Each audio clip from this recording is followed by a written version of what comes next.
பாவம் எந்த ஜனத்திற்கும் இகழ்ச்சி என்று வேதம் சொல்லுகிறது. பாவம் உன்னை அவமானப்படுத்திடும். வசனம் சொல்லுகிறது, பாவம் உன் வாசற்படியிலே படுத்து கிடக்குமா. நீ செஞ்ச பாவம் எங்க கிடக்கும்? வாசற்படியில படுத்திருக்கும். நீ வீட்டை விட்டு தாண்டி போகும்போது அந்த பாவத்தை மெரிச்சுக்கிட்டே வெளியே வருவ. வீட்டுக்குள்ள போகும்போது அந்த பாவத்தை மெரிச்சுக்கிட்டே உள்ள வருவ.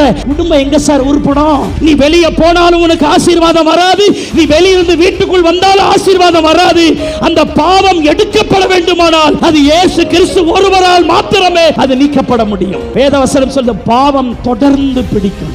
எந்த ஜில்லாவுல போனாலும் அது ஒண்ணு வரும். வசனம் சொல்லுகிறது, பாவத்தின் நிமித்தம் வியாதிகள் நமக்கு வரும். வசனம் சொல்லுகிறது, பாவம் எலும்போடு கூட ஒட்டி கொள்ளுமா. எந்த ஸ்கேன் பண்ணி பார்த்தாலும் தெரியாது. சில நேரம் பாருங்க, தலைவலி, வயிற்று வலி, சில பிரச்சனைகள்லாம் இருக்கும். போய் ஸ்கேன் பண்ணி பார்ப்பாங்க, எவ்ரிதிங் இஸ் நார்மல். ஆனா வலி மட்டும் போல. ஏன்? அந்த பாவம் எலும்புக்குள்ள ஒட்டி இருக்குது. ஸ்கேன்ல வராது. அது இயேசு கிறிஸ்துவின் ரத்தத்தினால மட்டும்தான்.